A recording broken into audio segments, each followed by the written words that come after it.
الحمدللہ رب العالمین والصلاة والسلام علی سید المرسلین اما بعد فاعوذ باللہ من الشیطان الرجیم بسم اللہ الرحمن الرحیم۔ الحمدللہ آج رمضان المبارک کی 11 تاریخ ہے۔ 11واں روزہ افطار کرنے کی طرف ہم بڑھ رہے ہیں اور آپ ہمارے سلسلے کو دیکھ رہے ہیں۔ الحمدللہ 11ویں رمضان اور جو ہم نے پیچھے ذکر فرمایا رمضان المبارک کی اہمیت، روزوں کی اہمیت اور قرآن پاک کا سلسلہ جاری ساری تھا کہ قرآن پاک کی اہمیت، اس کی تلاوت کی فضیلت، اس بارے میں ہم انشاءاللہ آگے پڑھیں گے کہ حضور علیہ الصلوۃ والسلام نے، یہ کافروں کا کہنا تھا کہ حضور علیہ الصلوۃ والسلام نے قرآن کو خود گڑھ لیا ہے معاذ اللہ۔ تو اے محبوب آپ علیہ الصلوۃ والسلام سے کہ تم فرما دو کہ اس کی مثال ایک چھوٹی سی صورت بنا کر پیش کرو، مگر عرب کے فصحاء دب گئے، شعراء حیرت زدہ ہو گئے اور کوئی بھی آواز نہ اٹھا سکا، سبھی پر لرزہ طاری ہو گیا، آپس میں چہ مگویاں کرنے لگے، ہم میں سے کوئی بھی اس کی مثل صورت پیش نہیں کر سکتا۔ تو بارگاہ لم یزل سے ارشاد ہوا وَإِن كُنتُمْ فِي رَيْبٍ مِّمَّا نَزَّلْنَا عَلَىٰ عَبْدِنَا فَأْتُوا بِسُورَةٍ مِّن مِّثْلِهِ وَادْعُوا شُهَدَاءَكُم مِّن دُونِ اللَّهِ إِن كُنتُمْ صَادِقِينَ۔ اللہ تبارک و تعالیٰ نے سورہ بقرہ میں ارشاد فرمایا، اور اگر تمہیں شک ہو اس میں کہ جو ہم نے اپنے بندے خاص پر نازل فرمایا تو اس جیسی ایک صورت تو لے آؤ اگر تم سچے ہو، اور اپنے سب حمایتوں کو بھی بلا لو۔ اس بار چیلنج کو قبول کرنے کے لیے کوئی کافر تیار نہ تھا، سب کی گردنیں جھک گئیں۔ تو اللہ رب العزت نے ارشاد فرمایا، اے محبوب علیہ الصلوۃ والسلام ان فصاحت و بلاغت کے دعوے کرنے والوں کو میرا کلام سنا دو اور یہ کہہ دیجئے کہ اگر جن و انس اکٹھے ہو جائیں اس قرآن کی مثل لائیں تو اس کی مثل نہ لا سکیں گے، اگرچہ وہ ایک دوسرے کی مدد کریں۔ یہ دور شاعری کا دور تھا برادران گرامی، فصاحت و بلاغت کا دور تھا۔ عرب کے فصحاء اپنی فصاحت و بلاغت پر ناز کیا کرتے تھے، ہر وقت ایک دوسرے کو چیلنج کیا کرتے تھے، اور مگر قرآن کریم کی آیات بینات کو دیکھ کر مبہوت ہو گئے اور جیو اس ہوش میں گم ہو گئے، اس حواس میں گم ہو گئے، آخر کار سر جوڑ کر بیٹھ گئے اور یہ فیصلہ کر لیا کہ ہم میں سے اتنا فصیح و بلیغ نہیں ہو سکتا۔ لبید بن ربیہ ملک الشعراء، یہ شاعروں کی بادشاہ کہلاتے تھے۔ یہ ان 7 شاعروں میں سے ایک تھے جن کی فصاحت نے دنیا عرب کو دبا رکھا تھا، اور ان کے قصائد بیت اللہ شریف پر لٹکائے گئے تھے۔ ان کے قصائد کو جب بیت اللہ شریف پر لٹکایا گیا تو حضور نبی اکرم صلی اللہ علیہ وسلم نے اور آپ کے حکم کے مطابق جب آیت بینات اور آیت ربانی کے چند آیت مبارکہ اللہ تبارک و تعالی کی طرف سے نازل ہوئیں تو اس کو لکھ کر بیت اللہ کی دیواروں پر لٹکا دیا گیا، اور لبعید بن ربیہ نے ان آیت مقدسوں کو پڑھا اور کہنے لگے یعنی اگر یہ کسی انسان کا کلام ہوتا تو میں ضرور مقابلہ کرتا، مگر اس کلام کا کوئی مثل نہیں ہے، نہ یہ کلام انسانی ہے نہ کسی کی یہاں تک رسائی ہے، عقل اور دماغ کے دریچے کھل گئے ہیں، قسمت نے ساتھ دیا، لہٰذا اپنی عقل کی فصاحت کو قربان کرتے ہوئے در رسول مقبول صلی اللہ علیہ وسلم پر پہنچے اور اسلام و ایمان کی دولت سے مالا مال ہو کر عشق رسول علیہ الصلوۃ والسلام میں ایسے سرشار ہوئے کہ پھر زندگی بھر ایک شعر بھی نہ کہا۔ امام اہل سنت مولانا شاہ امام احمد رضا خان فاضل بریلوی نور اللہ مرکزہ اپنے ان تمام واقعات کو اپنے شعر میں قلم بند کرتے ہیں اور کہتے ہیں، تیرے آگے ہیں یوں دبے لچے فصحاء عرب کے بڑے بڑے، کوئی جانے منہ میں زبان نہیں بلکہ جس میں جا نہیں، میں نثار تیرے کلام پر ملی یوں تو کس کو زبان نہیں، وہ سخن ہے جس میں سخن نہ ہو، وہ بیان ہے جس کا بیان نہیں۔ قرآن مقدس میں فصاحت ہے، قرآن مقدس میں بلاغت ہے، قرآن مقدس نے عرب کی فصاحت و بلاغت کو جھکا دیا۔ قرآن مقدس کی مثل کوئی آج تک صورت نہ لا سکا، قرآن مقدس کی مثل کوئی آج تک ایک آیت بھی نہ لا سکا۔ قرآن حکیم کی فصاحت پر لبید بن ربیہ نے اپنی شاعری کو قربان کر دیا۔ جب عرب کے فصحاء شعراء مل کر بھی قرآن کا جواب نہ دے سکے تو کفار کے دل میں حسد کی آگ بھڑک گئی، اور اب انہوں نے مسلمانوں کو تنگ کرنا شروع کر دیا، مسلمانوں کے ساتھ دست و گربا ہونے لگے، مسلمانوں کا ہنسی و مذاق بنانے لگے، مسلمانوں کو اذیتیں پہنچانے لگے، مسلمانوں کو ظلم و ستم کا تختہ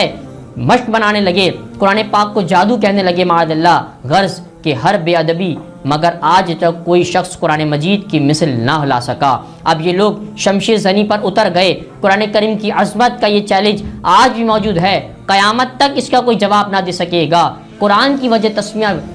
غور کریں کہ قرآن کی وجہ تسمیہ کیا ہے۔ برادران اسلام، قرآن پاک کی فضائل و برکات کا ذکر، قرآن کے معنی کیا ہیں، اور جب قرآن کے معنی سمجھ میں آ گئے تو مفہوم واضح ہو جائے گا۔ اس لیے ہر کتاب کا نام اس کے مفہوم کو واضح کر دیتا ہے۔ قرآن کے دو مادے ہیں، یہ کہ کر اون سے بنا ہے جس کے معنی ہے جمع ہونا، تو قرآن اور اس کے اندر تمام علوم کو جمع کر دیا ہے، اس وجہ سے اس کو قرآن کہا گیا۔ اور اس لیے بھی کہتے ہیں کہ اس میں اولین و آخرین کے علوم جمع ہیں۔ دنیا کا کوئی علم بھی ایسا نہیں جو قرآن میں موجود نہ ہو۔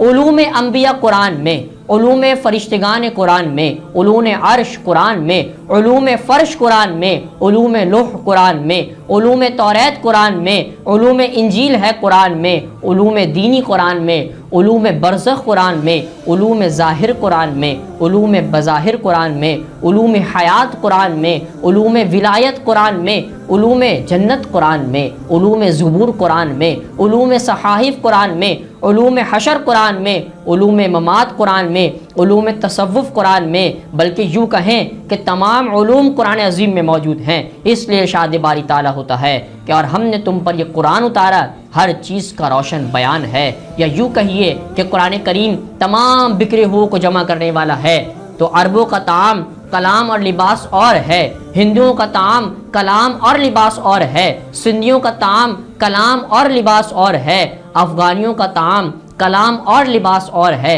پنجابیوں کا کلام طعام اور لباس اور ہے۔ ان سب کا لباس الگ الگ، زبان الگ، طعام الگ، لباس الگ، نسل الگ، شکل الگ، چال الگ، تہذ و تمدن الگ۔ ان تمام بکھرے ہوئے بندوں کو قرآن نے جمع کیا اور ارشاد فرمایا اللہ تعالیٰ نے تمہارا نام مسلمان رکھا ہے۔ اللہ اکبر، اللہ تعالیٰ نے تمہارا نام مسلمان رکھا ہے۔ حضرات محترم، آپ نے ملاحظہ فرمایا کہ شہد کی مکھیاں پھولوں کا رس چوسنے کے لیے بکھر جاتی ہیں، کوئی چنبیلی کا رس چوستی ہے، کوئی سورج مکھی کا رس چوستی ہے، کوئی گلاب کا رس چوستی ہے، کوئی رات کی رانی کا رس چوستی ہے، کسی کا رس کڑوا، کسی کا رس میٹھا، کسی کا رس پھیکا۔ پھر تمام مکھیاں جب نبی علیہ السلام پر درود پاک کا نذرانہ پیش کرتے اور پڑھتے ہوئے بنبناتے ہوئے اپنے شہد کے چھتے کی طرف پہنچ جاتی ہیں، اور جب ایک چھتے میں جمع ہو جاتی ہیں تو ان سے جمع ہونے والا رس نہ کڑوا ہوتا ہے، نہ پھیکا ہوتا ہے، نہ کھٹا ہوتا ہے، بلکہ شہد کہلاتا ہے۔ اسی طرح مختلف زمانوں، مختلف رنگوں، نسلوں جب لوگ قرآن کریم پر ایمان لے آتے ہیں تو اب انہیں مسلمان کہا جاتا ہے، اب انہیں ایمان والا کہا جاتا ہے، اور اب رنگ و نسل کی تمیز ایک قرآن پر جمع ہونے کی وجہ سے ختم ہو جاتی ہے۔ شہد کی مانند یہ سب مسلمان کہلانے والے ہو جاتے ہیں۔ تو معلوم ہوا کہ قرآن کو قرآن اس لیے بھی کہتے ہیں، سارے علوموں کا مجموعہ، اور تمام لوگوں کو جمع کر کے مسلمان بنا دیا۔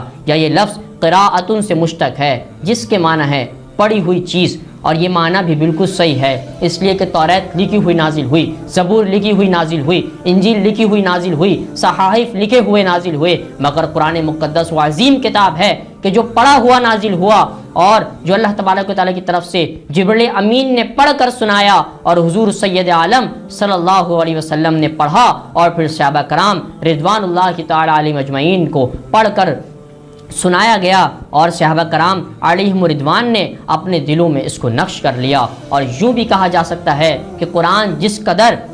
پڑھا گیا اور پڑھا جاتا ہے اور پڑھا جائے گا، اس قدر نہ کوئی دوسری کتاب پڑھی گئی، نہ پڑھی جاتی ہے، نہ پڑھی جائے گی۔ سابقہ آسمانی کتب و صحائف چند جماعتوں کے ہاتھوں میں رہی، ان لوگوں نے آیات کو تبدیل کر دیا، رد و بدل کر دیا، ان کتابوں کی صورت بدل گئی، پھر وہ ختم ہو گئی۔ اور اس کے بعد اور یوں بھی کہا جا سکتا ہے کہ سابقہ انبیاء کرام علیہم السلام کی نبوت ایک زمان و مکان تک محدود تھی۔ جب وہ نبی تشریف لے گئے کتاب بھی اڑ گئی، مگر حضور نبی اکرم سید عالم صلی اللہ علیہ وسلم کو اللہ تبارک و تعالیٰ نے بھیج کر ارشاد فرمایا وما ارسلناک الا رحمۃ للعالمین، ترجمہ اور ہم نے تمہیں نہ بھیجا مگر رحمت بنا کر تمام جہانوں کے لیے۔ ہمارے نبی مکرم صلی اللہ علیہ وسلم زمینوں کے نبی ہے، آسمانوں کے زمین ہیں، زمانوں کے نبی ہیں، حیوانوں کے نبی ہیں، اور انسانوں کے نبی ہیں، عرشیوں کے نبی ہیں، فرشیوں کے نبی ہیں، سمندروں کے نبی ہیں، درختوں کے نبی، پتھروں کے نبی،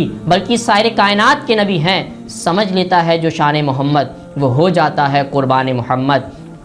اور قیامت تک جہاں تک خدا تعالیٰ کی خدائی ہے، وہاں تک میرے نبی کی نبوت و رسالت ہے، اور جہاں تک اور قیامت تک قرآن پاک کی تلاوت و جاری و ساری رہے گی۔ قرآن انسان پڑھتے ہیں، قرآن صبح و شام پڑھتے ہیں، قرآن نمازوں میں پڑھتے ہیں، قرآن اکیلے پڑھتے ہیں، قرآن مسلمان پڑھتے ہیں، قرآن تہجد میں پڑھتے ہیں، قرآن فرشتے پڑھتے ہیں، قرآن جماعت پڑھتے ہیں، اور قرآن اہل ایمان پڑھتے ہیں۔ اور